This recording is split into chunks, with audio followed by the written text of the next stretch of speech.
Hypercar Updates is back. After a long time away, I'm bringing back this fan favorite series, as I'll talk about everything in relation to the Hypercar and GTP categories of the WEC and IMSA.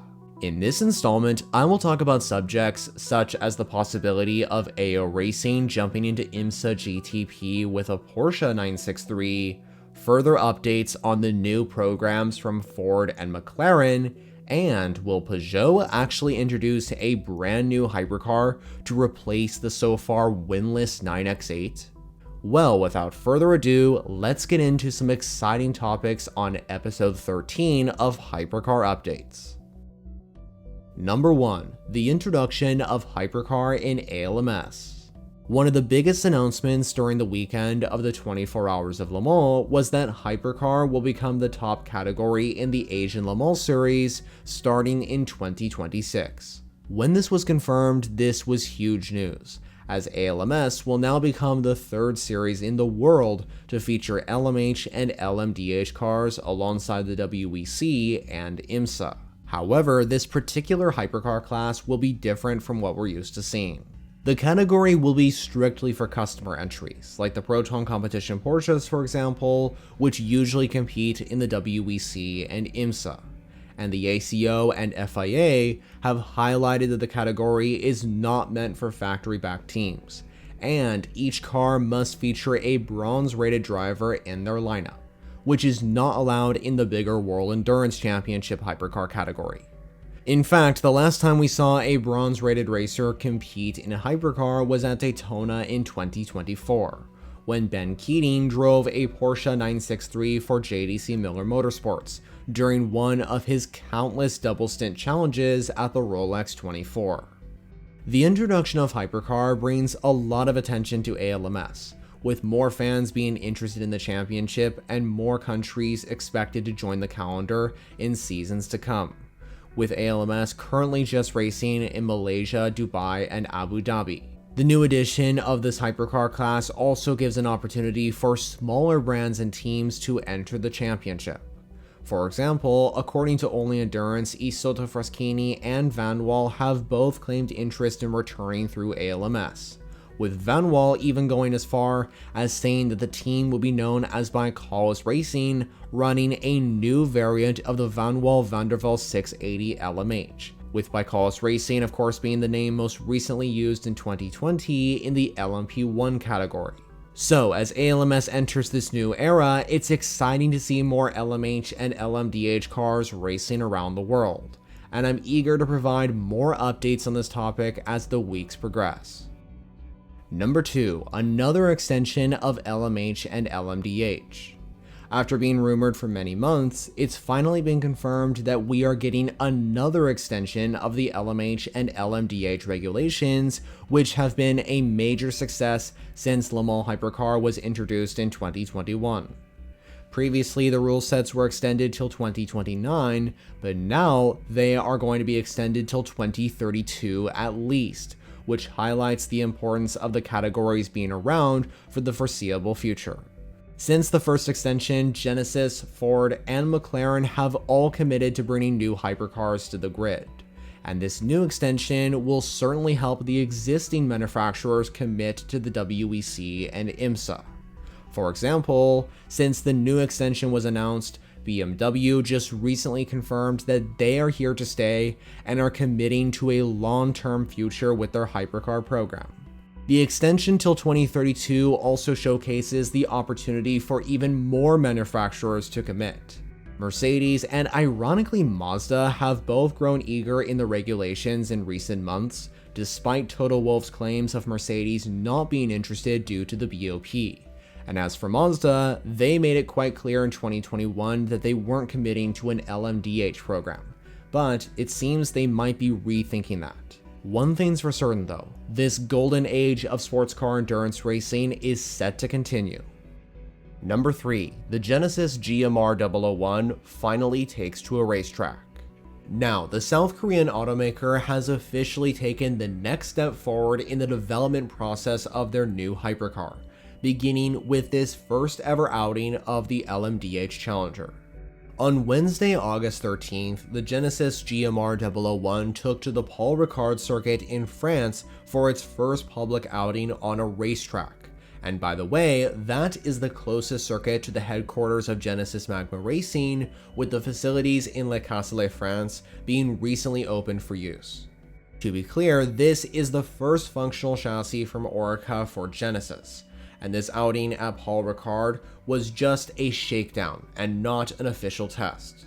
The car was seen in full carbon during the Paul Ricard shakedown and didn't feature its Magma Racing orange colored livery, which was recently revealed at the New York International Auto Show ahead of use in the 2026 World Endurance Championship season. But let's face it, the GMR 001 in all carbon looks pretty epic.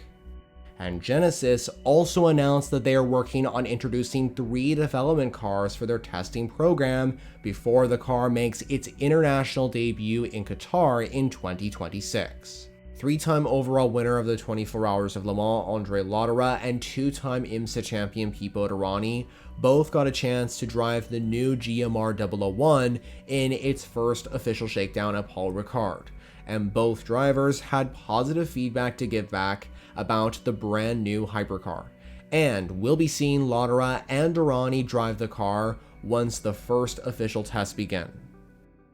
Number 4. Ford and McLaren announced new updates.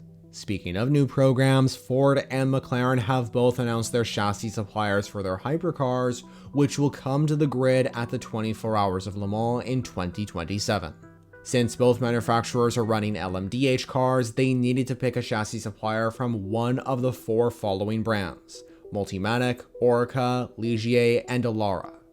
Ford has chosen to partner with Oreca as their chassis supplier, as they join Acura, Alpine, and fellow newcomers Genesis in running the next-gen LMP2 chassis from the French brand, while McLaren will partner with Dallara and join fellow car constructors BMW and Cadillac in partnering with the iconic Italian company. McLaren has also announced that they will partner with United Autosports to run the entries, and powering their LMDH will be a twin-turbocharged V6 engine.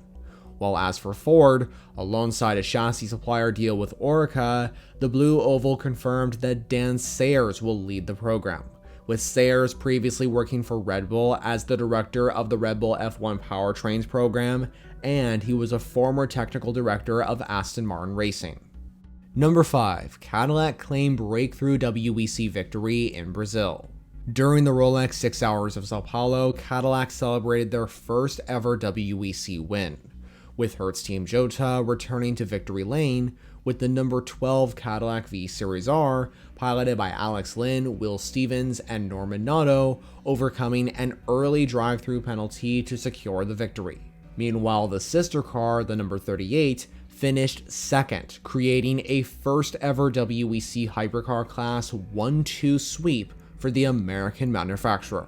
Cadillac ultimately had the pace throughout the whole weekend, with Alex Lynn qualifying on pole position in the Hyperpole session. The number 12 car in particular was the car to beat, with a strong strategy and pace. Despite Julian Andlauer and Porsche Penske Motorsport taking the lead early on, the number 12 Cadillac soon retook the lead following its drive-through penalty, and eventually led 165 out of 242 laps and steadily pulled away, ultimately winning by over 57 seconds when Norman Nato crossed the line ahead of the sister car. And in addition to that incredible performance, Will Stevens also logged in the fastest lap on lap 3, which was a 1 minute 24.498. Because of this result, Cadillac now sits second in the manufacturer standings, just behind Ferrari, with the winning number 12 car now placing third in the Drivers' Championship. And ultimately, as they head into their home race in Austin, Texas, Cadillac looks strong as they hope to achieve another one too and continue to make history. Number 6. Could AO Racing enter GTP? Fan favorite team AO Racing have been heavily linked to expanding their IMSA presence by jumping into the GTP category as early as 2026. Reliable endurance racing news source Sportscar 365 recently reported that Porsche are looking to add additional 963 entries to the grid of the IMSA WeatherTech series. This was highlighted when speaking with Porsche's LMDH program director Urs Karatla, with the director saying, "If there is any interest, it is in the US. We are talking to some people, but there's nothing finalized or nothing set yet. There's a possibility we'll see a new customer to the 963, but nothing is set yet."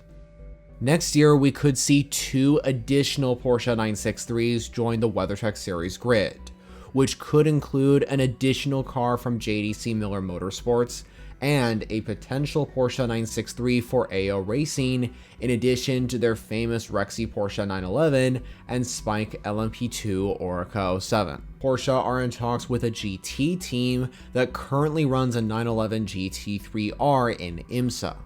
With this evidence in mind, this could either be AO Racing, Wright Motorsports, or the Iron Dames, but the latter 2 options are less likely. And considering AO Racing have shown major interest in expanding to GTP, and they are the most recent champions of GTD Pro, there's a very good chance that we could see the Illinois-based team bringing another car to their collection of fan-favorite machines like Rexy, Roxy, and Spike.